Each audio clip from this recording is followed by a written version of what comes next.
नमस्कार मित्रांनो, viral Indian या आपल्या मराठी यूट्यूब चॅनलवरती मी आपल्या सर्वांचं मनापासून स्वागत करतो. आजचा विषय आहे अखंड भारत याची विभाजन केव्हा केव्हा झाले.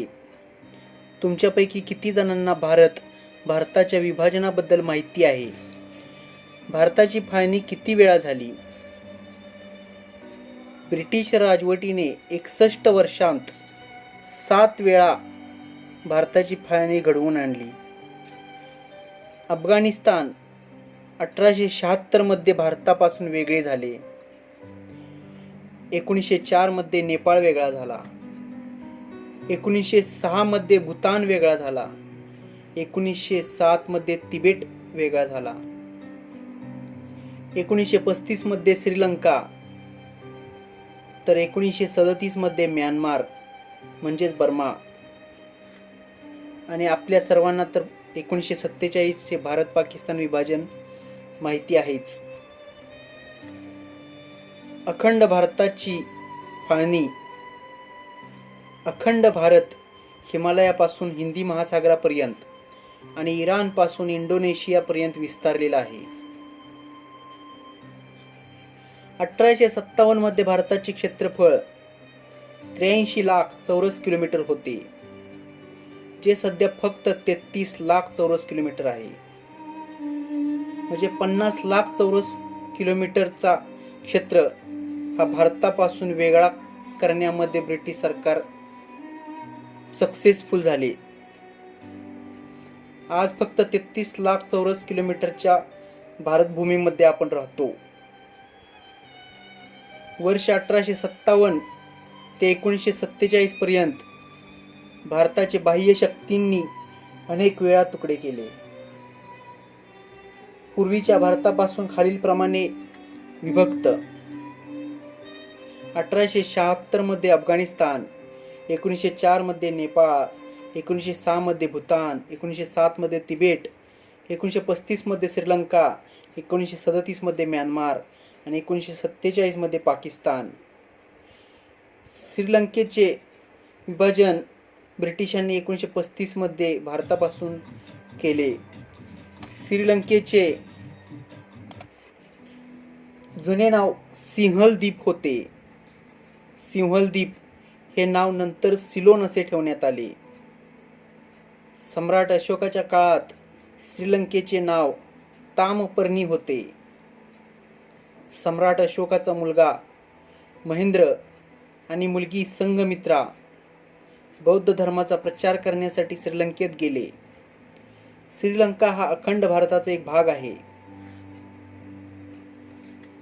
अफगाणिस्तानाबद्दल सांगायचे झाले तर अफगाणिस्तानाचे प्राचीन नाव उपगणस्थान होते आणि कंधार याचे नाव गांधार होते. अफगाणिस्तान हा एक शैव देश होता. महाभारतात वर्णन केलेले गांधार अफगाणिस्तानात आहे, जिथे कौरवांची आई गांधारी आणि मामा शकुनी होती. कंधारचे वर्णन म्हणजे गांधार शहाजहानच्या कारकिर्दीपर्यंत आपल्याला पाहायला मिळते. तो भारताचा एक भाग होता. 1876 मध्ये रशिया आणि ब्रिटनमध्ये गंडमक करार झाला. करारानंतर अफगाणिस्तान एक स्वतंत्र देश म्हणून स्वीकारला गेला. म्यानमार बद्दल सांगायचे झाले तर म्यानमार म्हणजे बर्मा या देशाचे प्राचीन नाव ब्रह्मदेश होते. 1373 मध्ये म्यानमार म्हणजेच बर्माला स्वतंत्र देशाची मान्यता ब्रिटिशांनी दिली. प्राचीन काळी हिंदू राजा आनंदवर्ताने येथे राज्य केलेले आपल्याला इतिहासात पाहायला मिळते. नेपाळ बद्दल सांगायचे झाले तर नेपाळ प्राचीन काळात देवधर म्हणून ओळखले जात असे. भगवान बुद्धांचा जन्म लुंबिनी येथे झाला आणि आई सीतेचा जन्म जनकपूर येथे झाला, जो आज नेपाळमध्ये आहे. 1904 मध्ये ब्रिटिशांनी नेपाळला एक स्वतंत्र देश बनवले. नेपाळला नेपाळचे हिंदू राष्ट्र म्हटले गेले. 1904 मध्ये ब्रिटिशांनी नेपाळला एक स्वतंत्र देशाचा दर्जा दिला. नेपाळला हिंदू राष्ट्र नेपाळ म्हटले. काही वर्षापूर्वीपर्यंत नेपाळच्या राज्याला नेपाळ नरेश म्हटले जात असे. नेपाळमध्ये 81% हिंदू आणि 9% बौद्ध आहेत.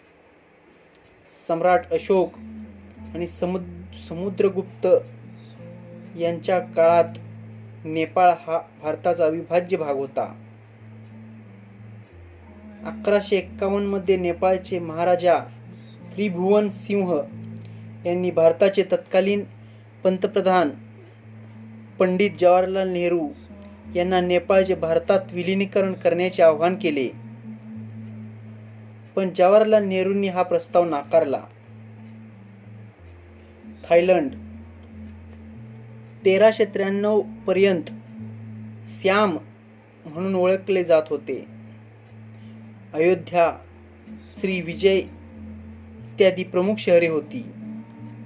सियाम मधील बौद्ध मंदिराचे बांधकाम 3ऱ्या शतकात सुरू झाले. आजही या देशात अनेक शिव मंदिरे आहेत. थायलंडची राजधानी बँकॉक येथे शेकडो हिंदू मंदिरे आहेत. कंबोडिया बद्दल सांगायचे झाले तर कंबोडिया हे संस्कृत नाव कंबोज पासून आले. अखंड भारताचा भाग होता. भारतीय वंशाच्या कौंडिन्य राजवंशाने पहिल्या शतकापासून येथे राज्य केले. येथील लोक भगवान शिव, भगवान विष्णू आणि बुद्ध यांची पूजा करायचे. राष्ट्रभाषा संस्कृत होती. कंबोडियामध्ये आजही चेत, विशाख, आषाढ या भारतीय महिन्यांची नावे वापरली जातात. जगप्रसिद्ध अंकोरवट मंदिर भगवान विष्णूला समर्पित आहे, जे हिंदू राजा सूर्यदेव वर्मन यांनी बांधले होते. मंदिराच्या भिंतीवर रामायण आणि महाभारताशी संबंधित चित्रे आहेत. अंकोरवटचे प्राचीन नाव यशोधरपूर आहे. व्हिएतनामचे सांगायचे झाले तर व्हिएतनाम या देशाचे प्राचीन नाव चंप देश आहे आणि त्याची प्रमुख शहरे इंद्रपूर, अमरावती आणि विजय होती. अनेक शिव, लक्ष्मी, पार्वती आणि सरस्वती मंदिरे आजही इथे सापडतील. येथे शिवलिंगाचीही पूजा करण्यात आली. लोकांना चाम असे म्हटले गेले, जे मूळ शैव होते. पुढील देश आहे मलेशिया. मलेशियाचे प्राचीन नाव मलय देश होते, जे एक संस्कृत शब्द आहे ज्याचा अर्थ पर्वतांची जमीन आहे. मलेशियाचे वर्णन रामायण आणि रघुवंशम मध्ये देखील आहे. मलय भाषेत शैव धर्म पाळला गेला. देवी दुर्गा आणि गणपतीची पूजा करण्यात आली. येथील मुख्य लिपी ही ब्राह्मी होती आणि संस्कृत ही मुख्य भाषा होती.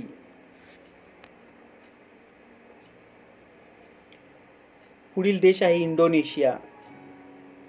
इंडोनेशियाचे प्राचीन नाव दीपंतर भारत आहे, ज्याचा उल्लेख भारत म्हणजे संपूर्ण भारतभर समुद्र, दीपंतर भारत म्हणजे संपूर्ण भारतभर समुद्र. ते हिंदू राजांचे राज्य होते. सर्वात मोठे शिव मंदिर जावा बेटावर होते. मंदिरे प्रामुख्याने भगवान राम आणि भगवान श्रीकृष्ण यांनी कोरलेली पाहायला मिळतील. संस्कृतचे 525 श्लोक असलेले भुवनकोश हे सर्वात जुने पुस्तक आहे. इंडोनेशियाच्या अग्रगण्य संस्थांची नावे किंवा मोटो अजूनही संस्कृतमध्येच पाहायला मिळतो. इंडोनेशियन पोलीस अकादमी, धर्म बीजाक्षणा क्षत्रिय हे संस्कृतमध्ये आपल्याला पाहायला मिळते. इंडोनेशियाचे राष्ट्रीय सशस्त्र दल, त्याचे ब्रीदवाक्य त्रिधर्म एक कर्म हे सुद्धा संस्कृतमध्येच आहे. इंडोनेशियाचे एअरलाइन्स, याला गरुड एअरलाइन्स म्हटले जाते. गरुड या शब्दाचा अर्थ तुम्हाला सांगायची गरज मला तरी वाटत नाही. इंडोनेशियाच्या गृह मंत्रालयाला चरक भुवन म्हणतात. चरक हेही नाव आपल्याला ज्ञात आहे. इंडोनेशियाच्या वित्त मंत्रालयाला नगर धनरक्षा असे म्हटले जाते. इंडोनेशिया सर्वोच्च न्यायालय, त्याला धर्मयुक्ती म्हणले जाते. यावरून आपण समजू शकतो जगातला सर्वात जास्त मुस्लिम लोकसंख्या असलेला इंडोनेशिया देश हा पूर्वी हिंदू राष्ट्र होते. आज त्याची ही अवस्था झालेली आहे. त्यास जबाबदार कोण आहे? विचार केला पाहिजे.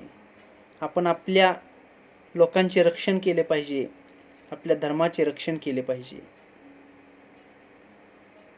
पुढील देश आहे तिबेट. तिबेटचे प्राचीन नाव त्रिविष्ठम होते, जे 2 भागांमध्ये विभागले गेले होते.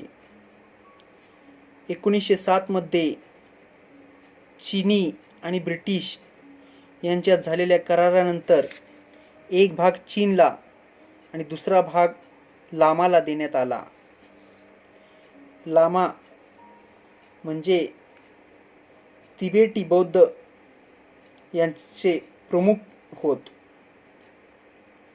पुढे 1954 मध्ये भारताचे पंतप्रधान जवाहरलाल नेहरू यांनी तिबेटला चीनचा एक भाग म्हणून स्वीकारले, जेणेकरून चीनी लोकांना एकता दाखवता येईल. म्हणजे शब्द नाहीत, एवढी वाईट परिस्थिती आहे भारताची. काय तो आपला प्राचीन गौरव आणि काय हे आजचे राजकीय नेते. पुढील देश आहे भूतान. 1906 मध्ये ब्रिटिशांनी भूतानला भारतापासून वेगळे केले आणि एक स्वतंत्र देश म्हणून मान्यता दिली. भूतान हा संस्कृत शब्द भू उत्थान या शब्दापासून बनला आहे, ज्याचा अर्थ उंच जमीन असा होतो. त्याच्या पुढील देश आहे पाकिस्तान.